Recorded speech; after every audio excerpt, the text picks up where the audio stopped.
السلام عليكم ورحمة الله.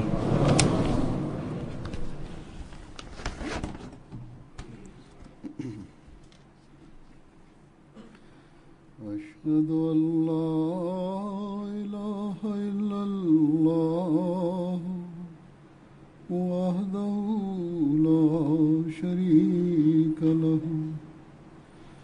وأشهد أن محمدًا عبده ورسوله أما بعد فأعوذ بالله من الشيطان الرجيم بسم الله الرحمن الرحيم الحمد لله رب العالمين الرحمن الرحيم مالك يوم الدين إياك نعبد وإياك نستعين اهدنا الصراط المستقيم صراط الذين أنعمت عليهم غير المغضوب عليهم ولا الضالين.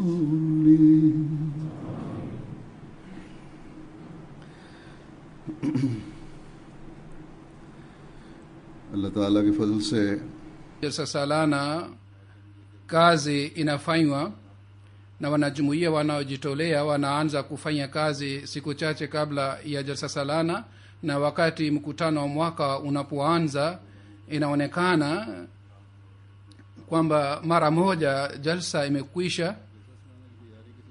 Siku tatu zinapita haraka sana.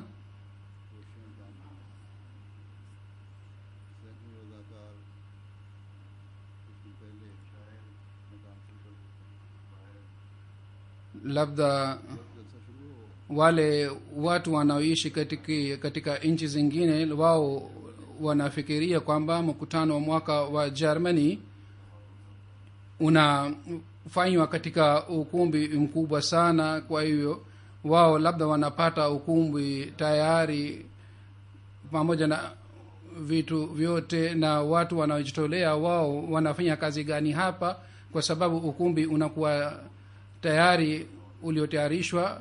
Hazuna anasema ingawa kuna ukumbi mkubwa kwa ajili ya mkutano wa mwaka, lakini kuna kazi zingine ambazo tunatakiwa tuzifanye, na kwa ajili ya kazi hii bidii sana inafanywa. Ingawa kuna ukumbi wa jalsa salana, lakini kwa ajili ya malazi, kwa ajili ya kupika chakula na kwa ajili ya kupakua chakula na kuwalisha chakula watu, mpango maalum unafanywa kwa ajili ya muda, na mpango huu unafanywa nje ya ukumbi huu wa jalsa salana. Baadhi wakati tunalazimika kuweka mahema pia. Kisha katika ukumbi wa mkutano wa mwaka kufanya kazi ya kuweka witi na vile vile kufanya mpango wa kupaza sauti. Vile vile kuna kazi chungu mzima za aina hii, ambazo kazi hizi zote zinafanywa kwa kupitia wakari amal. Wana jumuiya hasusan khudam na lajna imaila pia wanafanya kazi hii yote. Kisha katika siku za mkutano wa mwaka kupika chakula na kuwalisha chakula wanajumuiya, kisha kufanya mpango wa usafi, vile vile mpango wa kuegesha magari, vile vile kazi ya ulinzi na kazi ya kucheki watu, na vile vile mpango wa kubaza sauti. Kama nimeshawahi kusema hapo awali, MTA inarusha mipango kutoka ukumbi. Vile vile pamoja na hii MTA inarusha mipango vipindi katika studio pia. Miongoni mwa hawa wanaofanya kazi ni kina mama, kina baba, wapo wasichana, wapo vijana na watoto. Hawa wote wanafanya kazi hii, na hawa wote ambao wanafanya huduma hii wanatakiwa wapewe shukurani. hasusan kutoka kwa wanajumuiya wanaoishi katika nchi hii hasusan na vile vile wanajumuiya wanaishi katika nchi mbalimbali ya dunia. Wanatakiwa wanajumuiya wawashukuru vijana hawa kwamba vijana hawa walifanya mpango wa kurusha vipindi vya MTA. Basi hawa wote waliojitolea tunatakiwa tuwashukuru sana. Mwenyezi Mungu awajalie baraka sana. Mimi mwenyewe pia nawashukuru hawa wote waliojitolea, hawa wote ambao walifanya juhudi ya kuboresha mkutano wa mwaka, na vile vile kwa uwezo wao wote walipata bahati ya kuhudumia wageni wa Sayyidina Ahmad alayhi salatu wassalam. Mwenyezi Mungu awajalie hawa wote siku za usoni waweze kutoa huduma zao zaidi kuliko mwaka huu. Hazuru anasema mkutano mwaka ikiwa ni njia ya malezi yetu, vile vile wale wote wanaoshiriki mkutanoni na wanajumuiya wanaangalia vipindi vya MTA jalsa salana kwa kupitia MTA kule, watu ambao si wanajumuiya na wageni wanaokuja kuhudhuria mkutano wa mwaka, wale ambao si wanajumuiya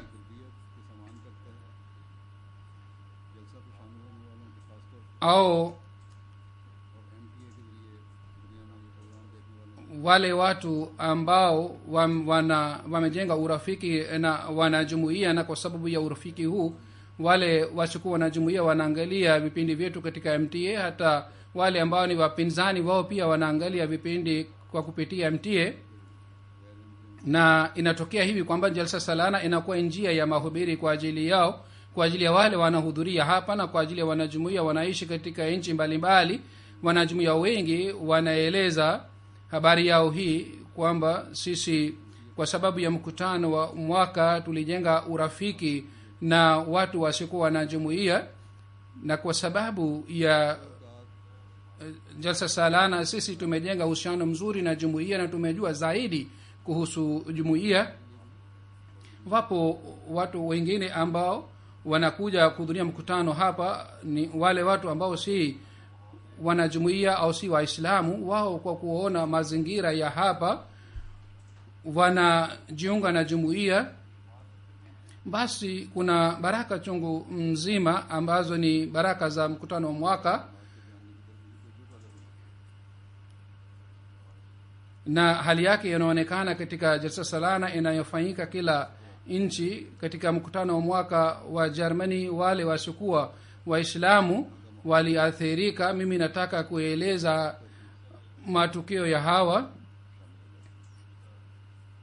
Mkutano wa mwaka wa Germany tangu miaka 3 au 4 iliyopita kuna mpango wa bayat inayopangwa katika nchi hii. Mwaka huu kutoka nchi 14 watu 83 walijiunga na jumuiya. Miongoni mwa hawa walikuwa kina mama na kina baba. Watu wengine waliofanya bayat kwa kuona vipindi vya jalsa salana na vile vile kwa kuona hulka za wanajumuiya, hawa waliutika upande wa jumuiya na wakapata bahati ya kujiunga na jumuiya. Kutoka Bosnia mgeni moja aitwaye Ibrahim Musa, yeye anasema Ahmadiyya kwa kweli ni ukweli halisi na ni jumuiya ambayo inafuata mafundisho ya Qur'ani tukufu. Mimi niliathirika sana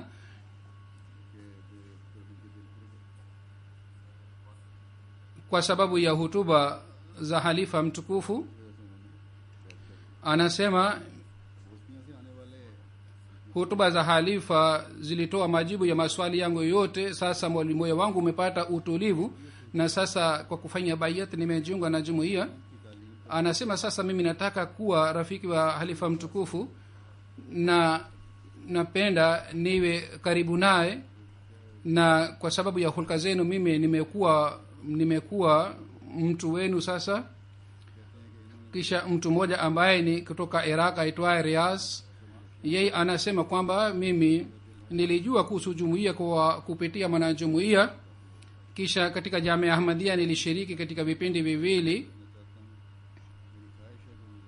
kule. Kwa kupitia imamu wenu nilijua kuhusu itikadi za jumuiya, na itikadi hizi zilikuwa mpya kwangu, na itikadi hizi zilileta athari sana juu ya moyo wangu. Kisha nilipata bahati ya kuhudhuria mkutano wa mwaka, na mazingira ya Jalsa Salana ilikuwa ya kushangaa sana kwamba jumuiya hii ina shauku ya kutoa huduma.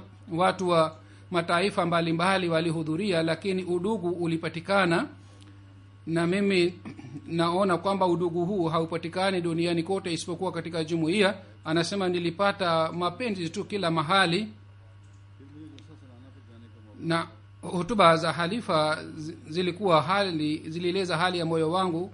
Nasema kweli kweli kwamba picha halisi ya Islam haiwezi kupatikana katika kundi lingine la jumuiya.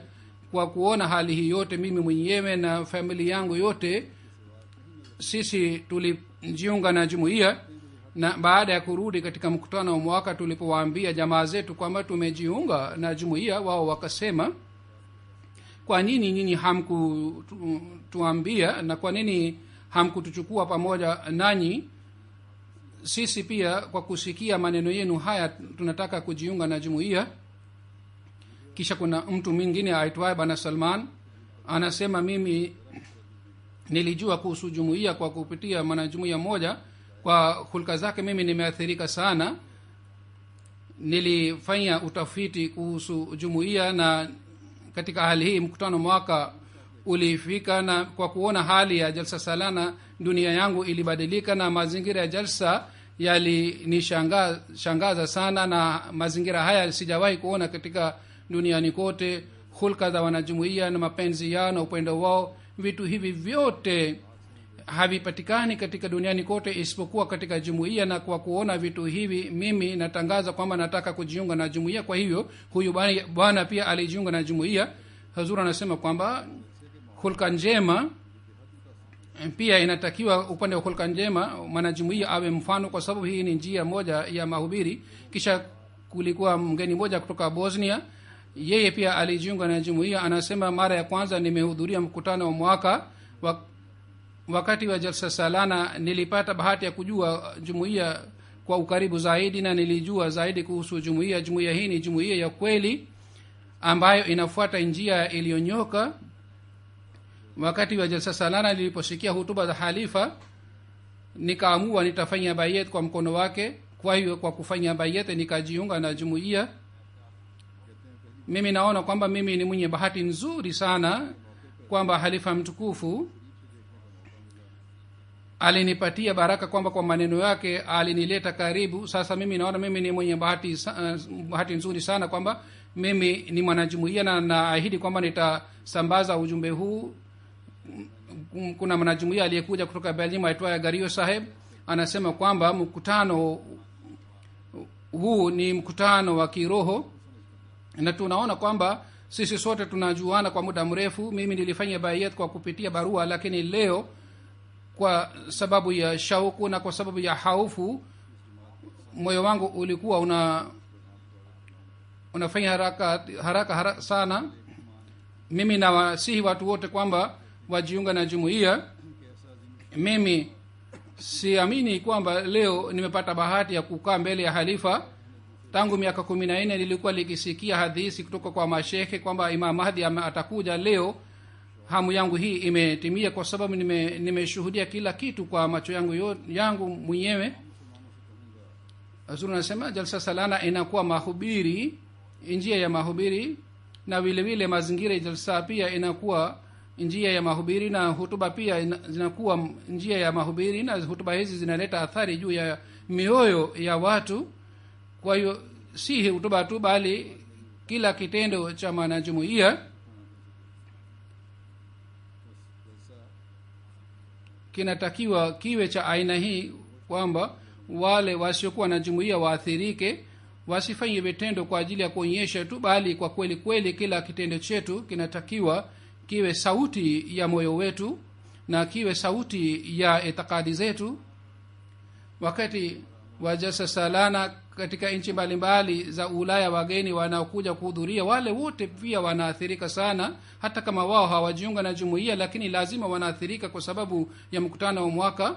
Hata baadhi wengine wanakuwa wabalozi wa wanajumuiya na wanaanza kufanya mahubiri. Mwaka huu kutoka katika jalsa salana makundi yaliyokuja ni kutoka Lithuania, Latvia, Macedonia, Bosnia, Albania, Romania, Kosovo, Bulgaria, Kazakhstan, Malta, Belgium, Croatia, na kutoka Hungary pia watu walikuja kuhudhuria mkutano mwaka. Mimi nilikutana na makundi haya yote walikuja kuhudhuria mkutano. Mwanamke mmoja alikuja kutoka Lithuania aitwaye Maria Sahiba, anasema yeye anafanya kazi katika legal accountancy. Anasema kuhudhuria mkutano wa mwaka ni uzoefu mzuri wa maisha yangu. Kwa ajili ya kazi yangu nilikuwa nikikutana na watu wa Pakistan, Iraq na Dubai, watu ambao ni Waislamu. Marafiki zangu wananiambia mara chungu mzima kwamba hawa watu ni Waislamu na Islam ni dini ya ugaidi, lakini baada ya kuhudhuria mkutano wa mwaka mimi nimelazimika kukiri kwamba Waislamu ni watu wazuri sana na wana tabia ya kusaidiana. Katika siku za mkutano wa mwaka mimi nilihisi kwamba mimi naishi nyumbani kwangu. Kwa hiyo baada ya kurudi nitaondoa makosa na rai na ya watu kuhusu dini tukufu ya Islam. Kisha kuna mwanamke mmoja mgeni aliyekuja kutoka Lithuania. Yeye anasema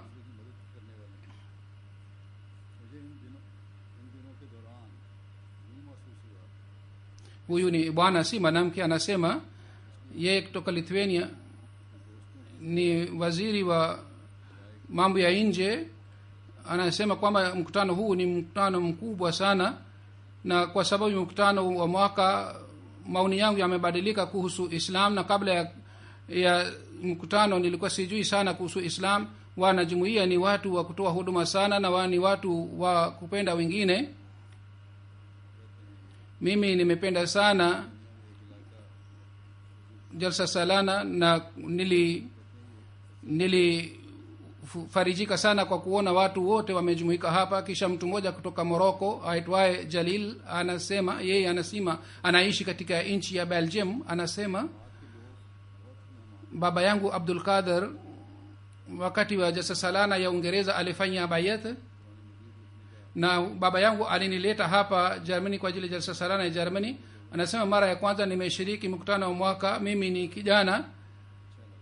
Nataka kuambia ndugu zangu vijana kwamba wao wanalazimika kuhudhuria mikutano ya mwaka. Kwa sababu ya mkutano wa mwaka imani yangu imeboreka sana, na mimi nahisi vizuri. Sisi vijana tunapotembea nje barabarani, labda watu wanasalimia kwa bahati, lakini katika jalsa salana kila mmoja alikuwa anawasalimia ndugu wengine, na jambo hili liliniathiri sana. Namshukuru Mwenyezi Mungu sana kwamba Mungu alinipatia nafasi hii ya kuhudhuria mkutano wa mwaka na nimepata bahati ya kushiriki jalsa salana. Anasema mwanzoni nilipokuja hapa nilipata wazo moyoni mwangu kwamba siku 5 nitafanya nini hapa, lakini nilipoanza kushiriki vipindi vya jalsa salana na nilipoona upendo na mapenzi ya ndugu hawa, basi mimi sikujua siku 3 zilipita namna gani. Siku 3 ya jalsa salana mimi nilishiriki katika bayat. Kutoka Macedonia pia wageni walikuja. Mtu mmoja ambaye ni Mkristo, bana Tony, anasema mimi ni mwandishi wa habari, nimeshawahi kuhudhuria mkutano wa mwaka hapa Germany na Uingereza. Mara ya kwanza nilipoenda kuhudhuria mkutano wa mwaka jana niliathirika sana kwamba watu wengi wamehudhuria mkutanoni na mipango yote ilipangwa vizuri, wote walikuwa wanaheshimiana. Mwanzoni nilidhani kwamba hayo yote ilitokea ghafla tu au ni kweli kweli inatokea hivi. Yani mimi nilikuwa si elewi hii nini, nilikuwa nadhani kwamba mimi naona ndoto na jalsa ni kikao kikubwa cha wana watu. Kisha nilihudhuria mkutano wa mwaka wa Uingereza. Sasa tena nimepata bahati ya kushiriki mkutano wa mwaka wa Germany. Sasa nimepata yakini kwamba mipango yote ya jalsa salana ilipangwa vizuri. Umri wangu ni miaka 52. Mimi sijawahi kuona mkutano wa aina hii katika maisha yangu yote. Mimi sikuona upungufu katika mipango yoyote ya jalsa salana, iwe hapa au kule Uingereza. Hazur anasema mwandishi wa habari wao wanatafuta makosa, kasoro, lakini huyu ni mwandishi wa habari ambaye hakuona kasoro katika mipango ya jalsa salana. Kisha kuna mtu mwingine ambaye ni Muislamu ambaye si mwanajumuiya, ni mwandishi wa habari aitwaye Hasanat, anasema kwamba kuhusu mipango ya jalsa salana nimeathirika sana. Nilipokubali mwaliko wa jalsa salana nilikuwa sidhani kwamba mkutano wa aina hii utafanyika na utapata baraka ya aina hii.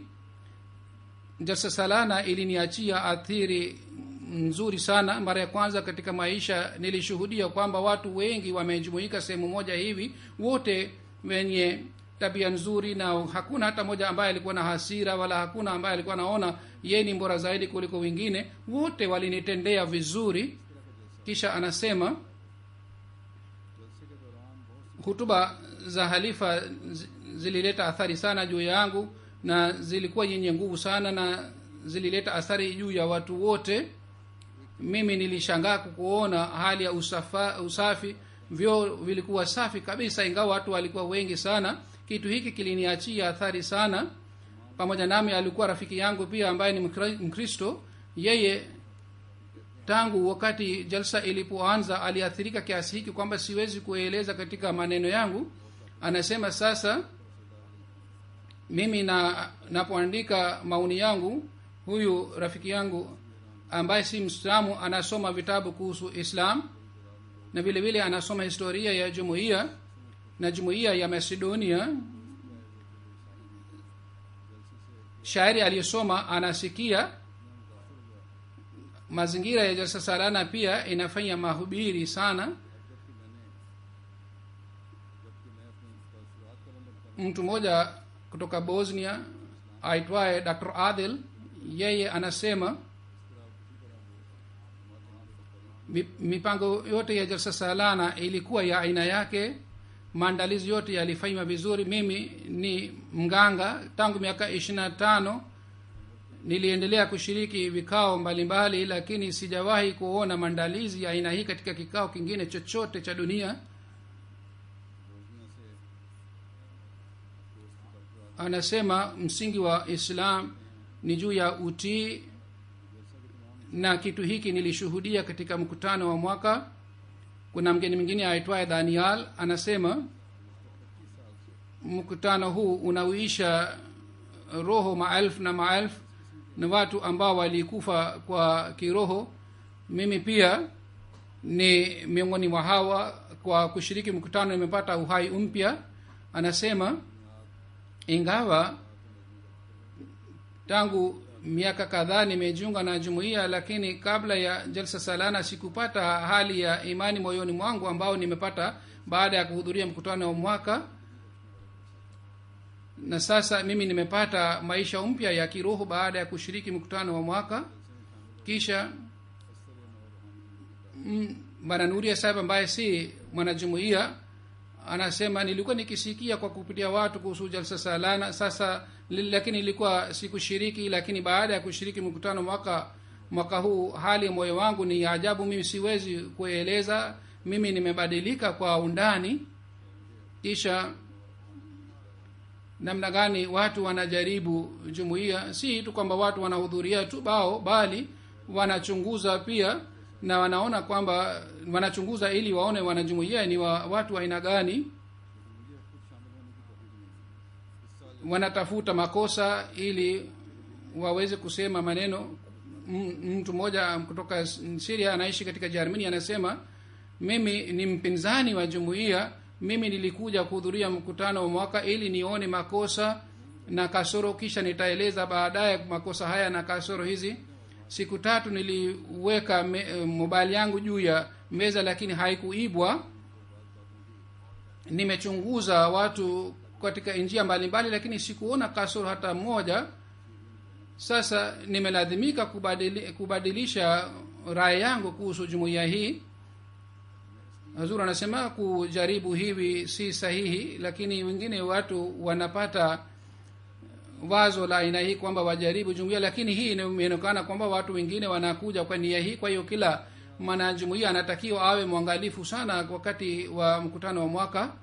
Mgeni moja ambaye ni kutoka Syria, Bana Ali, anasema mimi nilijua kuhusu jumuiya kwa kupitia wanajumuiya wa Arabu, na nikashiriki katika kikao kimoja cha jumuiya. Katika kikao kile itikadi za jumuiya zilielezwa na mimi niliridhika baada ya kusikia itikadi hizi. Kisha baadaye nilipata bahati ya kwenda Jalsa Salana ya Germany pamoja na familia moja. Kwa kuona nidhamu ya jumuiya nilishangaa sana. Kwa ajili yangu hii ni nafasi nzuri sana kwamba mimi nipo hapa pamoja nanyi, na nimeathirika sana kwa kuona hali ya kuwakaribisha watu na vile vile kwa kuona mpango wa malezi. Bila shaka jumuiya Ahmadiyya ni jumuiya ya Islam na inaeleza mafundisho sahihi ni tukufu ya Islam. Ni jukumu letu kwamba sisi tufanye utafiti kuhusu uzuri huu na tuwaambie wengine pia kuhusu uzuri huu wa jumuiya. Kutoka Romania, mwanajumuiya mpya aitwaye Florian Saheb, yeye anasema kwa kuona mipango yote ya Jalsa Salana niliathirika sana. Kila mpango ulipangwa vizuri sana. Hatuwezi kusema kuhusu kazi yote ya jumuiya kwamba kasoro ilipatikana. Kwa ajili ya kikao kikubwa hiki kufanya mpango huu ambao ndani yake hauna kasoro, hii inaweza kufanywa baada ya uzoefu wa miaka na miaka. Anasema watoto walikuwa wanatupatia maji kwa uso wa tabasamu na walikuwa wanaonyesha kama wamepata lengo lao. Kila mwanajumuiya alikuwa anajitolea vizuri na alikuwa anatoa huduma vizuri. Mimi ni mwanajumuiya mpya, mara ya kwanza nimekuja kushiriki Jalsa Salana. Kutoka uwanja wa ndege mpaka Jalsa Salana nimejifunza hii tu kwamba mapenzi, upendo ni kitu ambacho tunatakiwa tunayo, na tukutane na watu kwa sifa hizi. Kisha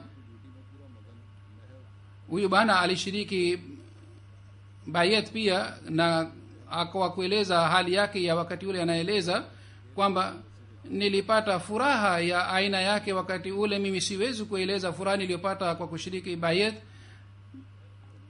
Wakati wa bayat hali yangu ilikuwa ya aina yake, na mimi niliona kwamba vitu vyote vimevutika kwangu. Anasema Jalsa Salana ilikuwa kama ndoto kwa ajili yangu. Kutoka Kosovo kuna mtu mmoja anasema, Ayubana ni Barim Sahib, anasema nilisikia kwa kupitia watu wengi kuhusu Jalsa Salana. Namshukuru Mungu kwamba mimi mwenyewe nahudhuria mkutano wa mwaka na nimeshuhudia yote niliyosikia. Niliona nidhamu, hulka njema, na vile vile nimeshuhudia nidhamu nzuri ya jumuiya. Kisha aliuliza swali kwamba nguvu ya jumuiya ni nini. Yeye aliniuliza swali hili kwamba siri ya nguvu hii ya jumuiya ni nini. Hazur anasema nilimjibu kwamba jumuiya hii haikuanzishwa na mtu, bali jumuiya hii ilianzishwa sawa na bishara ya Mtume Muhammad sallallahu alaihi wasallam, sawa na ahadi ya Mwenyezi Mungu ambamo ilisema kwamba wakati utafika, wakati Masihi aliahidiwa atakuja na yeye ataanzisha jumuiya. Basi jumuiya hii ilianzishwa na Mwenyezi Mungu mwenyewe. Ndio maana unaona sifa hizi zote katika jumuiya hii.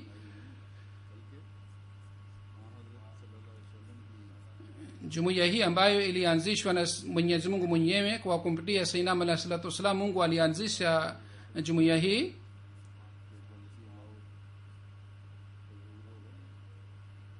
Jumuiya hii imeweka pamoja wanajumuiya na halifa, na jumuiya hii imeanzisha nidhamu ambayo chini ya fadhila za Mwenyezi Mungu inaendelea kupanuka.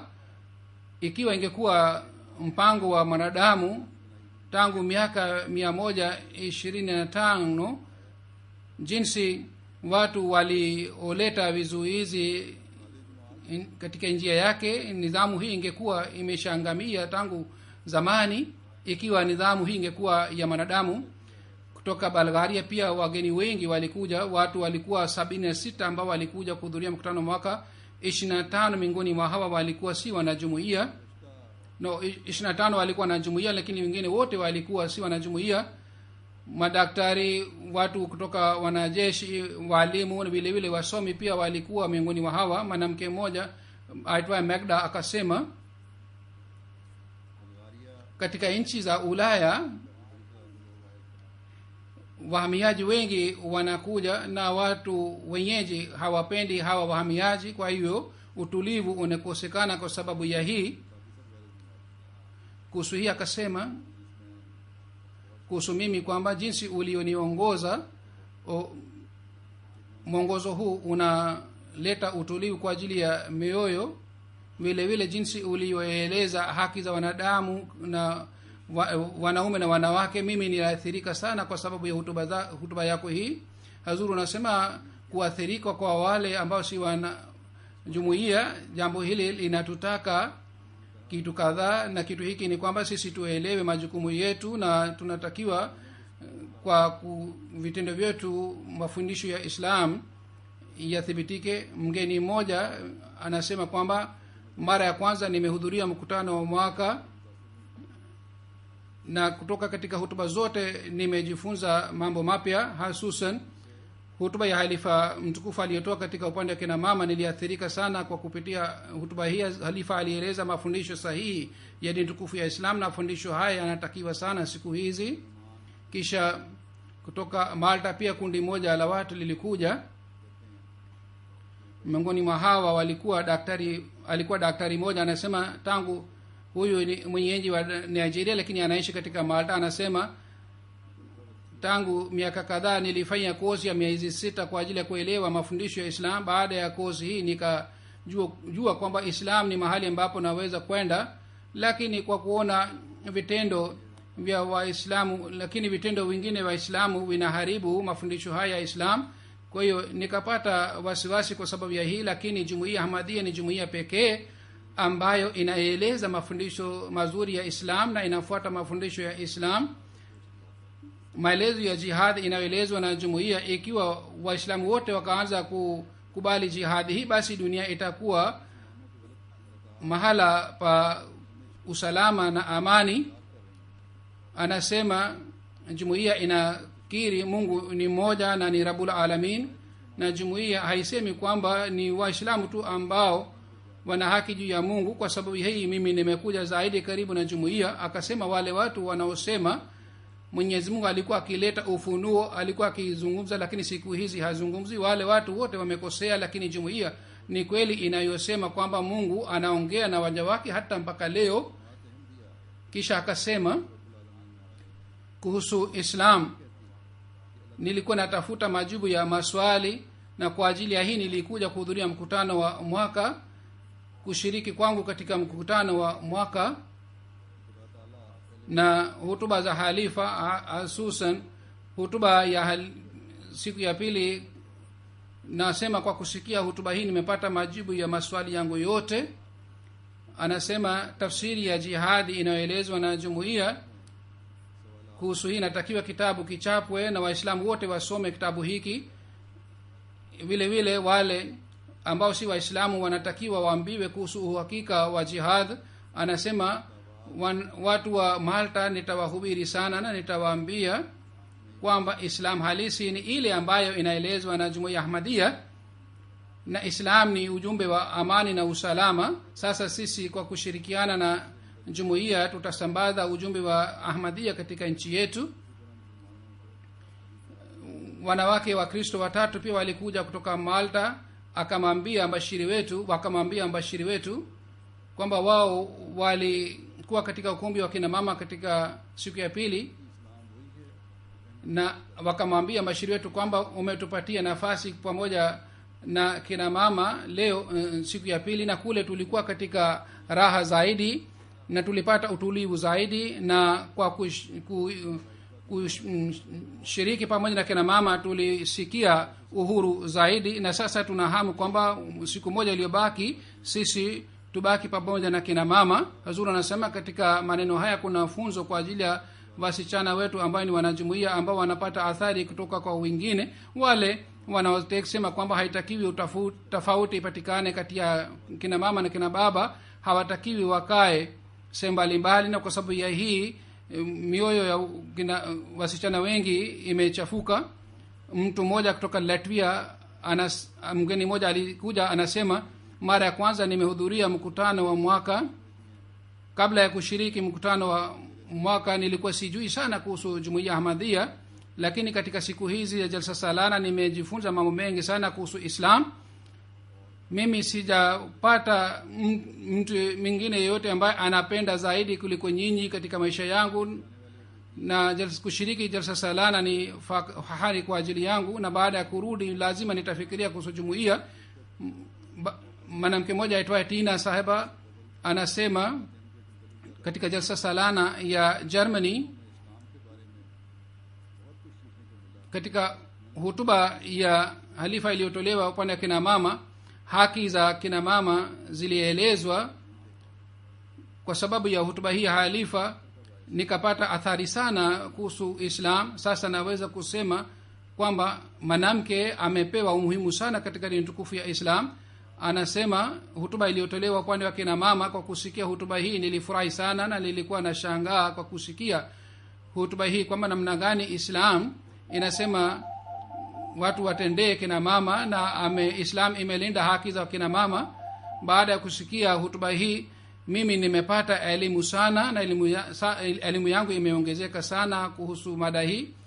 Mtu mmoja ambaye ni si mwanajumuiya kutoka Belgium, ambaye ni mwenyeji wa Senegal, yeye anasema, nimewahi kushiriki vikao wingi vya Waislamu ambao si wanajumuiya, lakini nidhamu niliyoshuhudia hapa mimi sijawahi kuona katika kikao kingine chochote. Yeye anaeleza tukio moja kwamba katika ukumbi wa jalsa salana mtu mmoja akaanguka katika kiti. Watu wote walikuwa pale, wote walienda mbele kwa ajili ya kumsaidia, kama ni mtu muhimu sana ambaye alianguka. Kwa kuona tukio hili nikafikiria kwamba wote wanapewa heshima sana hapa, na wote wanatendewa kama ni kitu kimoja.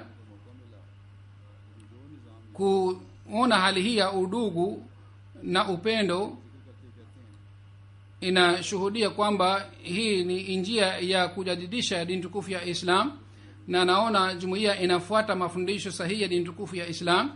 Kisha anasema kwamba nataka kutoa ushahidi mwingine pia kwamba siku hizi katika nchi mbalimbali za Ulaya kuna wanapolisi ambao wanachunguza, lakini katika siku hizi tatu, ingawa watu takriban 50,000 walijumuika, lakini hatukuona kwamba kulikuwa vurugu, wala hatukuona polisi kwa ajili ya ulinzi. Hata mimi sijui kwamba polisi inavaa mavazi ya aina gani katika nchi hii. Hii inaonyesha kwamba jumuiya Ahmadiyya imeelewa vizuri mafundisho ni tukufu ya Islam na inafuata mafundisho haya. Ndiyo maana kwa sababu ya hii amani unapatikana katika jalsa salana.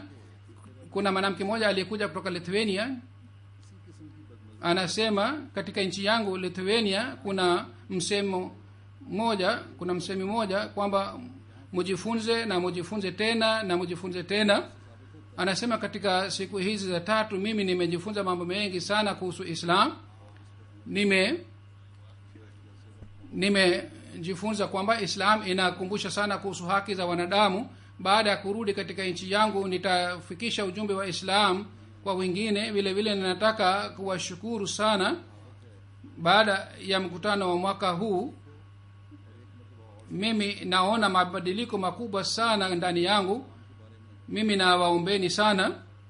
Nategemea siku mwakani nitakuja tena kuhudhuria mkutano wa mwaka. Kisha kuna mgeni moja aitwaye Araldo ambaye ni accountant, anasema jalsa salana imeleta mapenzi ya Waislamu. Hawa watu wanataka amani, si vita. ISIS haielezi picha halisi ya Islam. yoyote wanayofanya wao wana masilahi yao, hawafuati Islam. Mtu mmoja ambaye ni mwanajumuiya aitwaye Nadhim akasema kwamba huu ni mkutano mwaka wa 3. Huyu bana anaeleza kuhusu hulka njema. Hazur anasema kama nilivyosema, tunatakiwa kila mwanajumuiya awe na hulka njema, si kwamba wao watendee vizuri na washiko wa Islamu au wale ambao ni wanajumuiya wapya, bali tunatakiwa tupendane na tuwatendee vizuri wanajumuiya wote. Hazur anasema huyu bana akasema jalsa salana hii ni ya 3. Nilikuja hapa kwa ajili ya kutafuta kibarua katika nchi hii. Siku moja nilitaka nije Baitul Subuh kwa ajili ya swala, nikachukua taxi na nikafika katika Baitul Subuh, na taxi ile ilikuwa ya mwanajumuiya. Na jinsi huyu bana aliye niambatania na aliye nisalimia kwa upendo, kwa kuona hali hii nikapata uhakika kwamba Mtume sallallahu alaihi wasallam aliyotaka kuona mapenzi ndani ya wafuasi wake, huu ni mfano wake mzuri. Hazur anasema kwamba maoni haya ya wageni, kama niliyowahi kusema hapo awali, kwamba wapo wengi ambao walisema maoni haya, na tunatakiwa tukumbuke kwamba Mungu anasitiri aibu zetu, na kwa kawaida watu wanaathirika sana kwa kuona mazingira ya sasalana. Lakini watu wengine wamenikumbusha kuhusu kasoro kadhaa na upungufu kadhaa uliopatikana katika jalsa salana. Wageni wengine waliniambia kwamba mitambo ya kusikia tafsiri ya hutuba ilikuwa si nzuri, inatakiwa iboreshwe. Baadhi wakati katikati ya tafsiri kelele ilikuwa inasikika sana, na baadhi wakati lugha zingine pia zilikuwa zinachanganyika. Hazur anasema mimi mwenyewe pia niliopata udhoefu, nilikuwa nasikia tafsiri ya hutuba zilizotolewa katika lugha ya Kijerumani. Katikati ya tafsiri ile lugha zingine pia zilichanganyika. Hazur anasema mpango huu unatakiwa uboreshwe na viongozi. Hamtakiwi musave pesa tu, bali mnatakiwa mununue mitambo mizuri. Mwanamke mmoja kutoka Macedonia ambaye si mwanajumuiya akasema kwamba jambo hili ambalo nalieleza si kubwa sana, lakini nalieleza. Anasema kwamba tulipata chakula ambacho hatukuzoea, na kwa sababu ya hii nilipata shida fulani kwa sababu ya kula chakula hiki. Kisha mwanamke mwingine akasema kwamba katika vyakula vyetu kulikuwa pilipili kiasi hiki kwamba hatukuweza kula. Hazur nasema tunaweza kupanga vyakula kwa ajili ya wale watu ambao ni wageni. Baadhi wakati wageni wanakuja wachache kiasi hiki kwamba tunaweza kufanya mpango wa vyakula vizuri. Kisha uongozi unaona kwamba wakipika pasta wote watakula, lakini wengine hawali hata pasta. Watu wengine wanapenda mchuzi, na wale watu wanakuja katika maeneo ya aina hii wabashiri. Tunaweza kuuliza wabashiri kuhusu vyakula vya watu hawa ili vyakula viboreshwe. Vile vile kuna kitu kingine ambacho nilikijua kwamba katika ukumbi wa wageni wanajumuiya, wanawake wanajumuiya pia walikuwa kienda sana. Uongozi unatakiwa uboreshe hali hii, kwamba ikiwa wanawake wetu ambao ni wanajumuiya wasile vyakula vya wageni, hivi wageni wataweza kula vyakula vizuri bila tabu. Kisha mwanamke mmoja mwenyewe akaniuliza swali kwangu.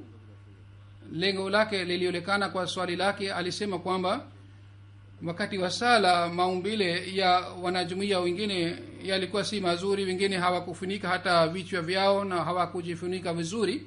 Hazuru nasema yote aliyosema ni sawa.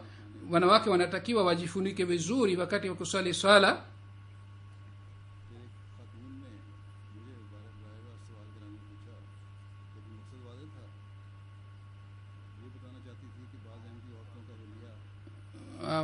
Mama wa watoto wengine waliniandikia kama ni malalamiko ili mpango upangwe vizuri mwakani, kwamba watoto wengine ambao ni wadogo sana na wanapiga kelele sana, inatakiwa sehemu yao iwe tofauti na sehemu ya watoto ambao kidogo ni wakubwa na wao hawapigi kelele, kwa sababu ikiwa wote wanakaa pamoja sisi hatuwezi kusikia hutuba zinazotolewa mkutanoni. Kisha wengine walinikumbusha kuhusu jambo hili pia, kwamba wasichana walipokuwa wanapewa zawadi wakati ule, MT ilianza kuwaonyesha wasichana kwa karibu sana, ila hali kuna mwongozo wangu kwamba MT waonyeshe kwa mbali sana ili nyuso za wasichana zisionekane, lakini wasichana pia wanatakiwa wafunike vizuri uso wao, na vile vile ikiwa hawakufunika vizuri uso wao, MT inatakiwa isionyeshe kwa ukaribu sana. Ikiwa wasichana hawakuambiwa vizuri kutoka kwa uongozi, inatakiwa uongozi uwe mwangalifu, na vile vile MTA pia ifanye mpango wake vizuri. Kuhusu hijab pia kuna mambo kadhaa nitawatumia sadr lajna baadaye. Katika siku za jalsa salana sisi tunapata baraka za jalsa salana, vile vile tunafanya malezi yetu, na vile vile tunakuwa njia ya mahubiri kwa ajili ya wengine. Vile vile pamoja na mambo haya yote tunatakiwa tuzingatie ukasoro na makosa yetu. Sitaki kwamba kila mwaka nieleze makosa mengi, kasoro zinazopatikana, lakini jambo hili ni la uhakika kwamba upungufu unapatikana, kasoro inapatikana. Hakuna nidhamu yoyote ambayo tunaweza kusema imekamilika kabisa. Ikiwa upande mmoja tunamshukuru Mwenyezi Mungu ambaye alisitiri aibu zetu na makosa yetu na kasoro zetu, vile pamoja na hii tunatakiwa tuchunguze hali zetu, hususan uongozi, na tunatakiwa ikiwa kuna kasoro tuchunguze sana na tutafute makosa na kasoro ilipatikana, na tutafute sehemu gani ukasoro ilipatikana. Na kama nimeshawahi kusema kwamba inatakiwa iwe kitabu rangi ya nyekundu na makasoro hizi ziandikwe ndani yake, na mwakani mfanye juhudi ya kuboresha. Kwa njia hii tunaweza kuboresha nidhamu yetu.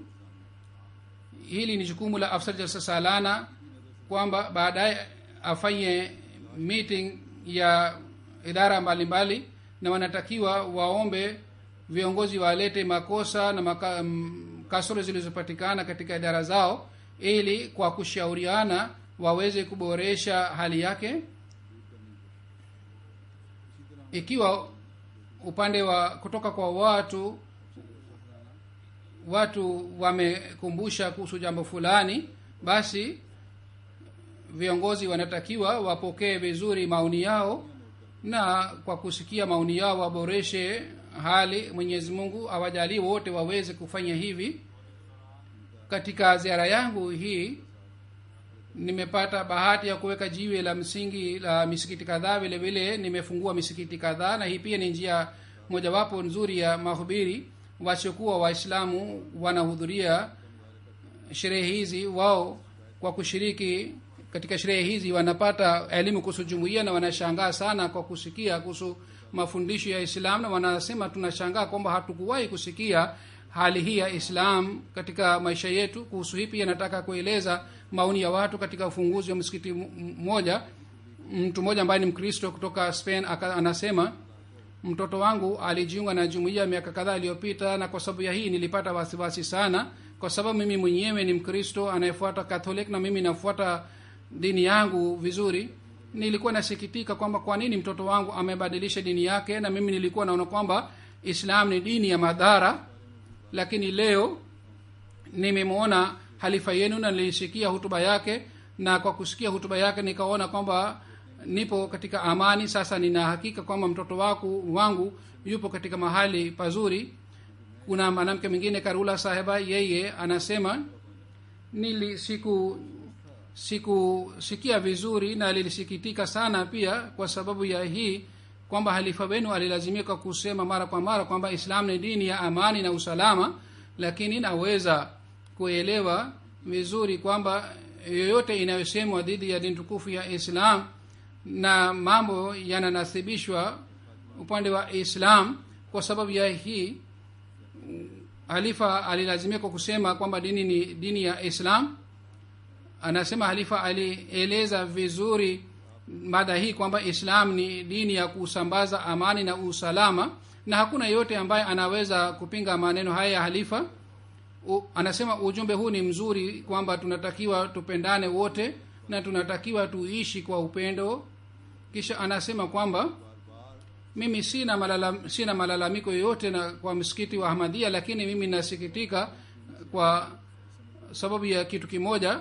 Nasikitika kwa sababu ya kitu kimoja kwamba msikiti na kanisa ni kitu kimoja, na vitu hivi vyote vina daraja moja. Lakini kwa kuna hali hii makanisa yanajengwa katikati ya mji na misikiti inajengwa nje ya mji. Kwa nini council hairuhusu misikiti pia ijengwe katikati ya miji? Huzuri anasema miongoni wa hawa wameanza kusema watu kuhusu katika haki ya Islam. Zamani walikuwa wakizungumza dhidi ya Islam, na hii ni kwa sababu ya ufunguzi wa misikiti, kwamba misikiti yetu pia wanasema kwamba misikiti yetu pia inatakiwa ijengwe katikati ya miji. Meya akasema kwamba nilikuwa nadhani kwamba najua vizuri kuhusu jumuiya, lakini leo kuhusu Islam na kuhusu msaada mnaotoa kwa ajili ya duniani, leo nimejua vizuri zaidi kuhusu hali yenu hii.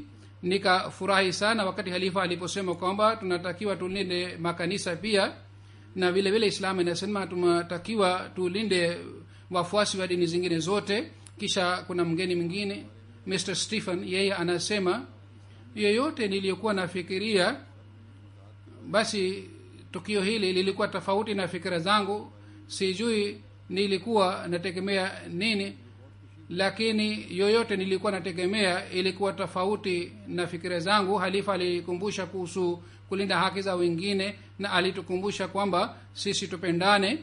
Anasema leo nimejifunza kuhusu misingi ya Islam, na nilisikia kutoka kwa halifa kwamba tunatakiwa tuendelee kufuata sifa zetu nzuri, na nilifurahi sana kwa kusikia hii. Na vile vile halifa alisema tunatakiwa tudharau makosa ya wengine, na vile vile nilifurahi kwa kusikia historia ya dini tukufu ya Islam. Na vile vile halifa aliposema kwamba namna gani halifa Mtume sallallahu alaihi wasallam alilazimika kuhama, lakini hata katika hali hii pia alidhulumiwa.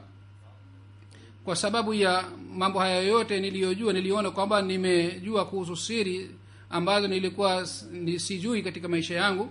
Kisha kuna mwanamke mwingine ambaye ni mgeni, anasema nilisikia ujumbe wa halifa, nilisikia hutuba yake halifa kuhusu majirani. Alitoa mafundisho ambayo sijawahi kusikia katika maisha yangu. Ikiwa kila mmoja anaanza kutimiza haki za jirani zake kama halifa wenu amesema, basi dunia hii itakuwa dalili ya amani na usalama. Huyu mwanamke akasema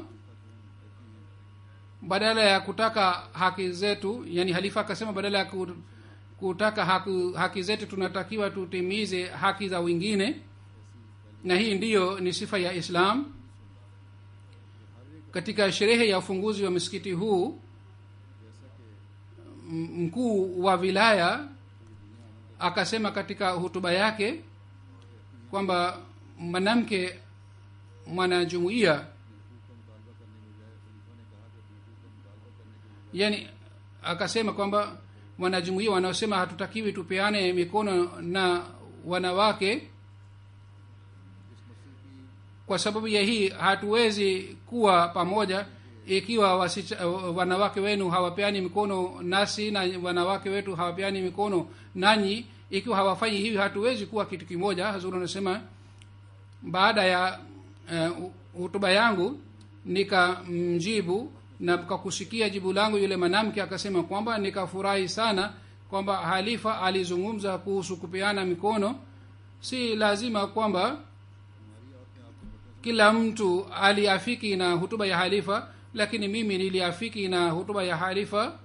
Sisi tunatakiwa tusifi sifa za wengine, na jambo hili nimejifunza leo kwamba kwa ajili ya kuwa kitu kimoja tunatakiwa tuelewane vizuri badala ya kupeana mikono. Mimi najua kwamba watu hawali nyama ya nguruwe. Ikiwa namkaribisha Muislamu lazima nitapika nyama ingine. Jambo hili ni jambo la msingi. Vile vile ikiwa Waislamu wanaume hawataki kupeana mkono nami, kwa nini mimi niwalazimishi kwamba wapeane mkono nami? Kisha mtu mmoja ambaye ni German akasema kwamba nilifurahi kwa kusikia hii kwamba halifa wenu alizungumza kuhusu mada ya kupeana mikono ya wanawake na wanaume. Kusikia hutuba yake ilikuwa heshima kwangu. Sisi hatuwezi kupinga dalili alizotoa halifa katika hutuba zake. Kisha anasema kwamba katika mazingira yetu yanajulikana kwamba wanawake wanaume hawapeani mkono na wanaume na wanawake. Tunatakiwa sisi tuheshimu itikadi za wengine wote. Kisha yule mwanamke ambaye alikuja pamoja na district head ambaye aliyesema kwamba tunatakiwa tupeane mikono na wanawake pia,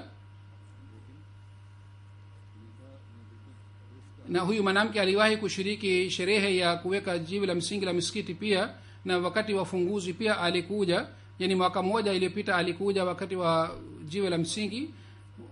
Huyu mwanamke mwanzoni alikuwa na hasira sana kwamba kwa nini Waislamu hawapeani mikono na wanawake, kwa sababu nilimwambia mimi sitapeana mikono na wanawake. Lakini mara ya hii alipokuja akasema kwamba halifa mtukufu alijibu vizuri swali lililoulizwa na mkuu wa district. Mwaka jana nilipopata mwaliko iliandikwa kwamba wanaume hawatapeana mikono na wanawake. Nilisikitika sana kwa kusoma hii, lakini jinsi aliyoeleza halifa kuhusu mada hii, mimi ningeambiwa mapema kabla ya kushiriki mkutano wa hii, nisingekubali jambo hili. Lakini hutuba ya halifa imebadilisha maoni yangu kwamba aliposema hatutakiwe tuwalazimishe wengine wafuate mila zetu, na vile vile tunatakiwa tuheshimu maoni ya wengine. Basi huzuri anasema kitu kimoja tunatakiwa tukumbuke kwamba wakati tunapozungumza na watu wengine kuhusu riwaya na dini yetu, tunatakiwa tuzungumze kwa hekima ili wao wapate ujumbe wenu, na vile vile wasiudhike kwa kusikia mazungumzo yenu. Huzuri anasema kwamba huyu mwanamke ambaye ni mwakilishi wa church kanisa alisema kwamba kulikuwa haina haja kuniandikia katika barua kwamba wanaume Waislamu hawapeani mkono.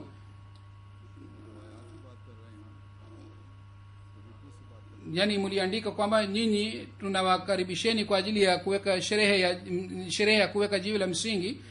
Jambo hili halitakiwa liandikwe katika barua.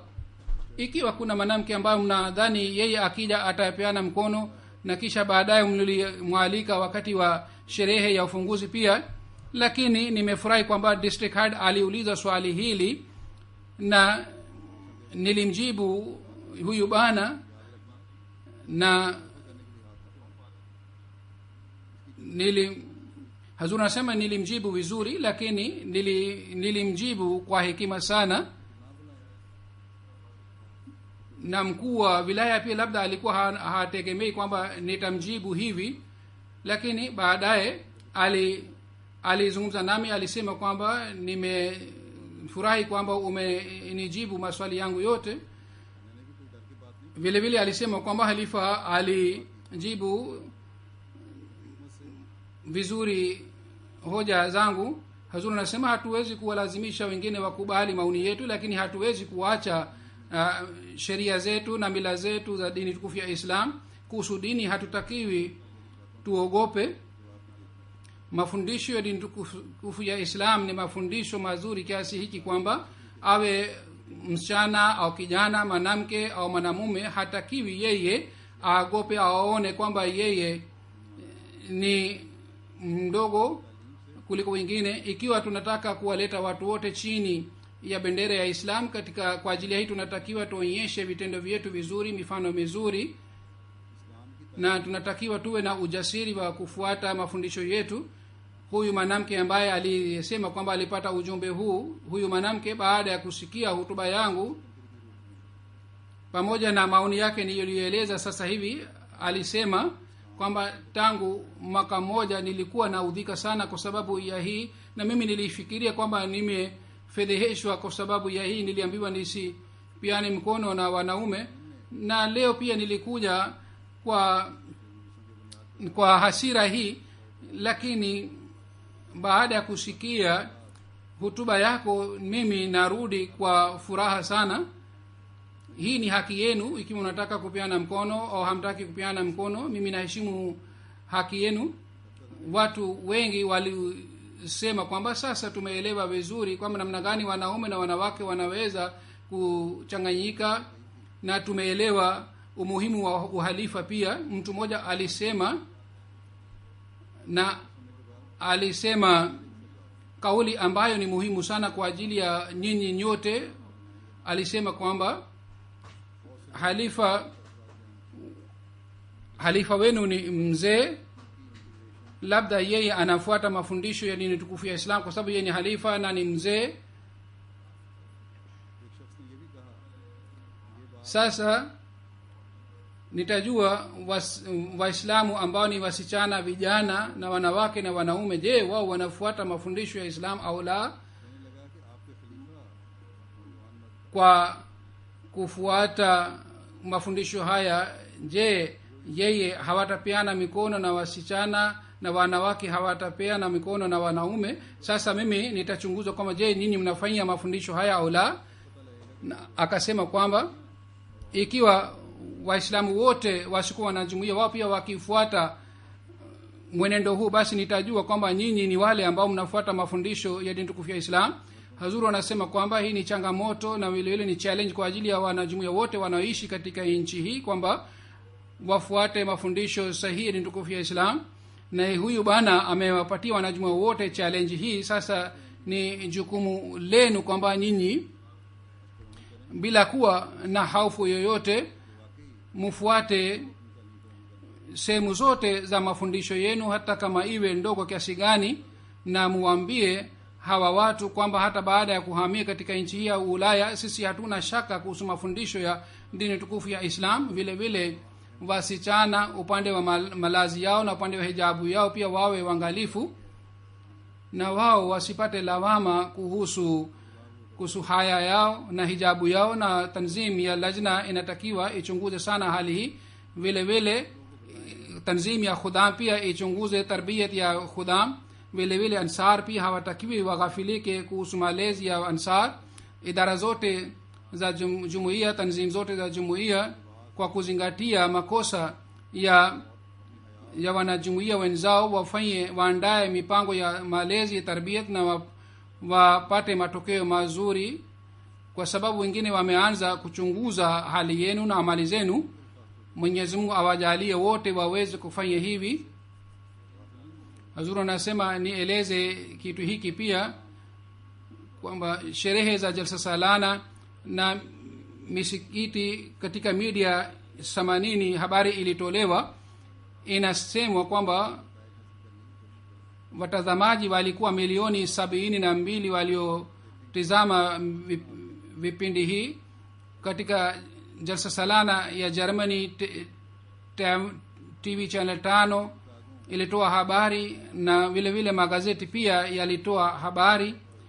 SWTR TV channel ilitoa habari, Badan TV, RTL TV, ZDF TV na Albanian TV ilitoa habari za mkutano wa mwaka. Vile vile kuna habari zilitolewa katika magazeti chungu mzima.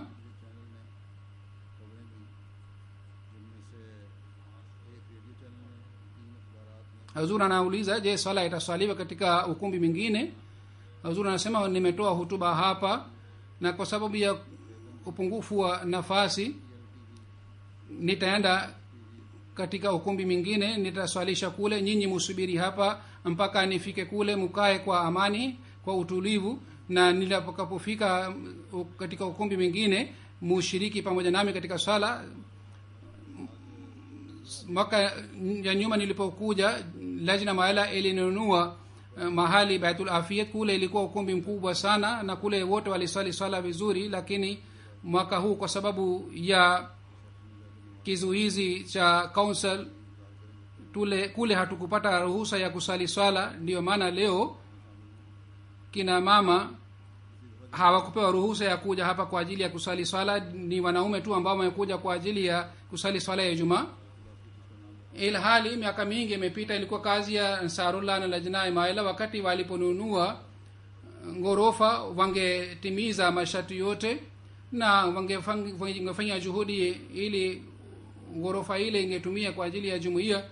Labda hao waliendelea kukaa kwamba council ije kwetu na watatuomba kwamba sisi tuombe ruhusa na tupewe ruhusa ya kufanya mipango, bali walitakiwa wangechukua hatua haraka bila kuchelewa.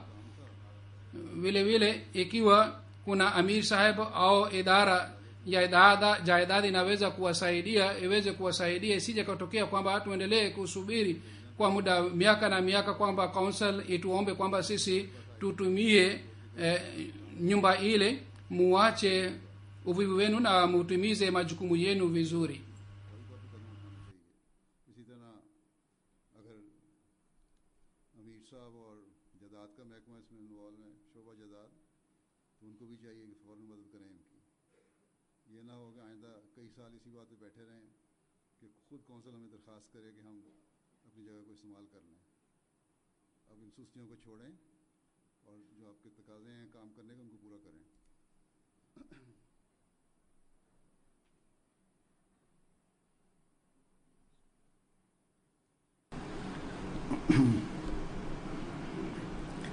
الحمد لله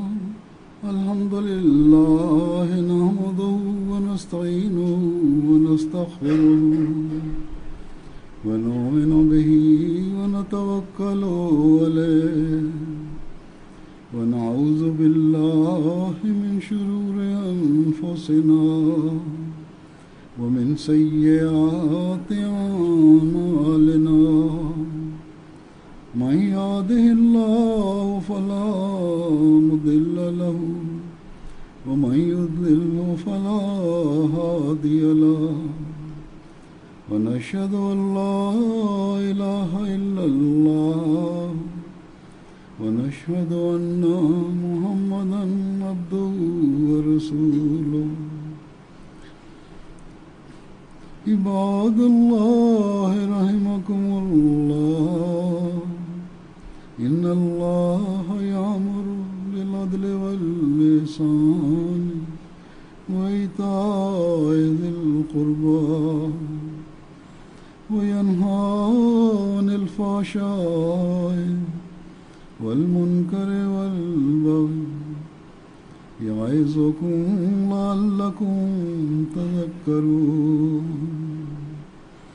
اذكروا الله يذكركم وادعوه يستجب لكم ولذكر الله أكبر.